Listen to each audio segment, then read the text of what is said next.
លឹងតាម៉ែបានដឹងរឿងអូននឹងបងមែនទីស្នេហ៍ស្នងបងភីកន្លងប្រាប់មកក៏ថាលោកបានដឹងហើយតែកុំប្រឡាយត្រានត្រៃជីវ៉ា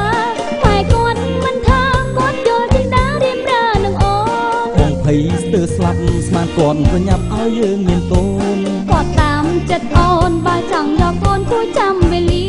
អូនគិនបានត្រូវតើយើងគួរទៅពឹងសួរអ្នកណាដែលមានប្រាជ្ញាជំនាញច្បាស់ការប្រឹក្សារឿងនេះ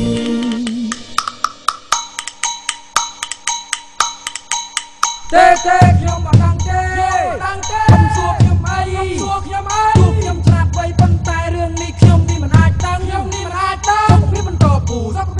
ពូសំខាន់ដល់ម្លឹងគ្រូពេទ្យទៅដឹងនឹងអាចខ្លាចខ្លាំងរឿងនឹងទៅបាន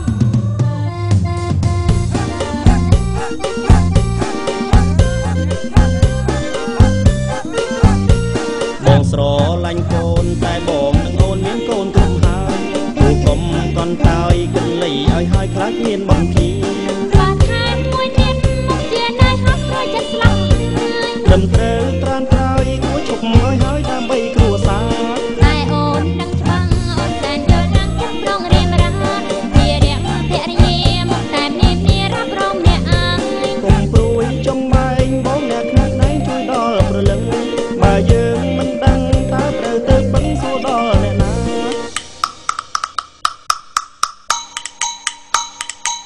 ទេខ្ញុំអត់ដឹងទេ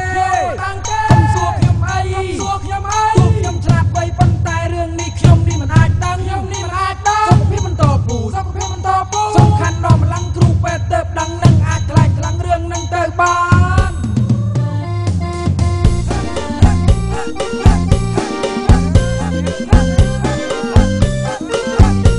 កូនយើងឆ្លាតពូកែហើយស្អាតឆ្លាតគ្រប់នេះសុខភាពធានារីករាយអស្ចារ្យពីបានដូចពេញព្រោះយើងគិតត្រូវបងឲ្យប្រាប់បើទៅយកកូនតិចស្រីមិនដែលភ្លេចចងចាំជានិច្ចមិនភ្លេចអនុវត្តកូនពិនជាឆ្លាតរៀបចំបានស្អាតឲ្យចេះយ៉ាងស្ទាត់សរសើរពេញមាត់មានដឹងថាអត់ថាអូនអៀនព្រៃគឺប្រពន្ធប្តីចិត្តណាប្រណីទៅជោគជ័យអើយអូនថាត្រូវហើយយើងក៏មានពេលដើម្បីស្នេហាខ្ញុំឃើញខ្ញុំបាទមានបញ្ញាឆ្លាតចេះមុខចេះក្រោយរឿងអ្វីក៏ដោយតែកុំគិតឡើយខ្ញុំចេះគ្រប់ការទូគេថាថ្លៃមានគុំនឹងໄວលេចក្រុមបញ្ហាតែគុំភ្លេចណាមកផ្លាស់សិក្សាពីរឿងនេះដែរបើជួបរឿងនេះគួរតែត្រេះរិះមិនត្រូវខ្មាស់ទេអ្នកត្រូវតែហ៊ានដើម្បីជាស្ពានដោះស្រាយបញ្ហាមិនមែនហើយណាជីវិតគ្រួសារមិនសងសប្បាយអ្នកដឹងទេថាតែមួយលេណាគឺសាររីករាយបងធម្មជាតិមិនងាយគួររៀបឲ្យហើយជាមួយភរិយាតែខំនេះរកតែជំនាញសំដំមកមានត្រូវរងឲ្យបានយកបទកាត់ការបានត្រឹមត្រូវគ្រួសារបានសងសឹកតទៅមកទៅរាប់រៀង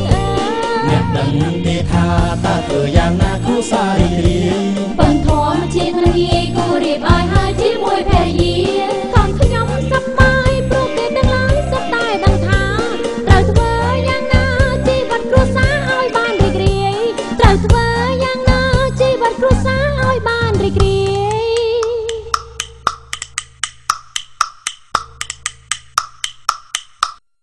តើអ្នករៀបចំគម្រោងគ្រួសារហើយឬនៅ